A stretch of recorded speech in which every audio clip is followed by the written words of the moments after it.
புனித அந்தோணியார் கோடிக்கணக்கான அற்புதங்களை செய்கின்றவர். அதனாலேதான் அவர் மிகவும் பிரபலியமான புனிதராக விளங்குகின்றார்.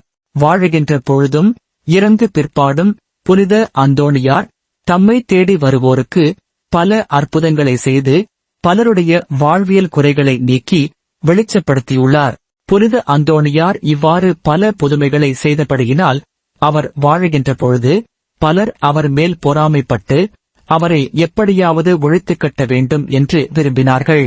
இதன் அடிப்படையில்தான் ஒருமுறை புனித அந்தோணியாருக்கு உணவில் விஷம் கொடுத்து அவரை கொலை செய்ய முயற்சித்தார்கள். புனித அந்தோணியாருக்கு உணவின் மூலமாக விஷம் கொடுத்து எப்படி அவரை கொலை செய்ய முயற்சித்தார்கள் என்று இப்பொழுது பார்ப்போம்.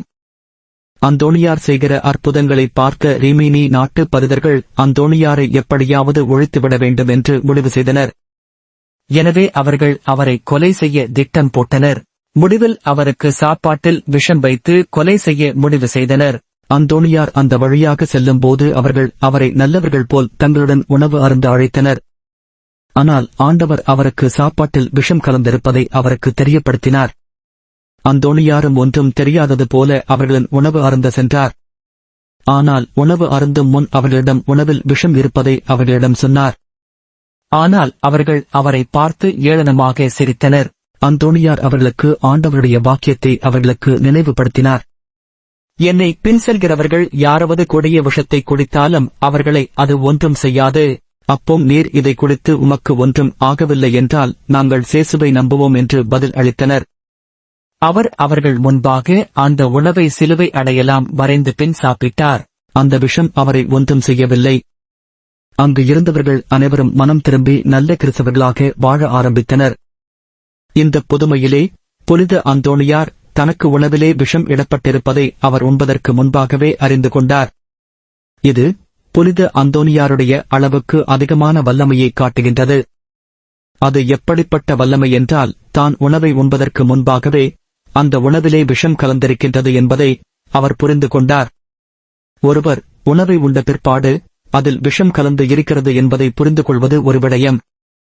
ஆனால் உணவை உண்பதற்கு முன்பாகவே அந்த உணவில் விஷம் இருக்கின்றது என்பதை புரிந்து கொள்வது இன்னும் வல்லமை மிக்க ஒரு செயல். புனித அந்தோணியார் உணவை உண்பதற்கு முன்பாகவே உணவிலேயே விஷம் கலந்திருக்கிறது என்பதை புரிந்து கொள்ளக்கூடிய சக்தி வாய்ந்த ஒரு புனிதராக இருந்தார். அடுத்து நாம் கவனிக்க வேண்டியது என்னவென்றால் உணவிலே விஷம் கலந்திருக்கிறது என்று அவர் அங்கு இருந்தவர்களுக்கு கூறினார். அப்போது அந்த உணவிலே விஷத்தை கலந்தவர்கள் அதை ஏற்றுக்கொண்டார்கள். ஆனால் அவர்கள் அதை அப்படியே விட்டுவிடவில்லை. அவர்களுடைய நோக்கம் எப்படியாவது புனித அந்தோணியாரை கொலை செய்ய வேண்டும் என்பது ஆகும். எனவே அவர்கள் புனித அந்தோணியாரிடம் சொன்னார்கள், உணவிலேயே விஷம் கலந்திருப்பது உண்மை. நீர் ஓர் புனிதர் என்றால் அந்த விஷம் கலந்த உணவை உண்டு அந்த விஷயத்தினாலே பாதிக்கப்படாமல் இறக்காமல் இருக்க முடியுமா என்று சவால் விட்டார்கள். இதை இன்னும் தெளிவாக சொல்ல வேண்டும் என்றால் அவர்கள் புனித அந்தோணியாருக்கு விஷம் கொடுத்தார்கள். அதை அவர் உண்ணும்படியாக சொன்னார்கள். புனித அந்தோணியாரும் அதற்கு சம்மதம் தெரிவித்தார். நஞ்சு கலந்த உணவை அவர் அவர்கள் முன்பாக உண்ணத் தொடங்கினார். புனித அந்தோணியாருடைய வரலாற்றை பார்க்கின்ற பொழுது அவர் எப்பொழுதும் உணவை உண்பதற்கு முன்பாக உணவின் மேல் சிலுவை அடையாளம் வரைந்து ஆசீர்வதித்த பிற்பாடுதான் அந்த உணவை உண்பார். அதேபோல்தான் இந்த முறையும் உண்பதற்கு முன்பாக அந்த உணவின் மேல் சிலுவை அடையாளம் வரைந்து ஆசீர்வதித்து அதை உண்டார். அவர் உண்ட பிற்பாடு எல்லோரும் எதிர்பார்த்தார்கள், புனித அந்தோணியார் விஷத்தினால் பாதிக்கப்பட்டு இறந்து போய்விடுவார் என்று. ஆனால் உணவை உண்ட பிற்பாடு புனித அந்தோணியார் எந்த ஒரு உடல் நல பாதிப்பும் இல்லாமல் நற்சுகத்தோடு இருந்தார். இதை பார்த்துக் கொண்டிருந்த அந்த மக்களுக்கு பெரும் ஆச்சரியமாக இருந்தது. புனித அந்தோணியார் உணவில் நஞ்சு இருக்கிறது என்று தெரிந்தும் அதை உண்டார். அந்த நஞ்சினாலே அவர் பாதிக்கப்படவில்லை. எனவேதான் இந்த புதுமையின் மூலமாக புனித அந்தோணியாருடைய வல்லமை இன்னும் அதிகமாக உணரப்பட்டது. உணவிலே விஷம் இருப்பதை அறிந்தும் அந்த நஞ்சுள்ள உணவை உண்டும் அவர் சாகாதிருந்தார். அப்படி என்றால் புனித அந்தோணியார் எந்த அளவுக்கு வல்லமை மிக்கவராக இருந்தார் என்பது நமக்கு தெளிவாகின்றது. எனவேதான் புனித அந்தோணியார் கோடான கோடி அற்புதர் என்று அழைக்கப்படுகின்றார்.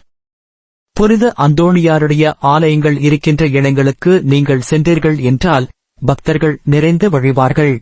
அந்த அளவுக்கு புனித அந்தோணியார் ஏராளமான புதுமைகளை இன்றும் செய்து கொண்டே இருக்கின்றார். இந்த செய்தி உங்களுக்கு பிடித்திருந்தால் இந்த சேனலை சப்ஸ்கிரைப் செய்யுங்கள். அத்தோடு லைக் பண்ணுங்கள். உங்களுக்கு வேண்டியவர்களோடு இந்த செய்தியை ஷேர் செய்யுங்கள். இதை கேட்கின்றவர்களுக்கும் இதன் மூலம் நன்மை கிடைக்கட்டும். நன்றி.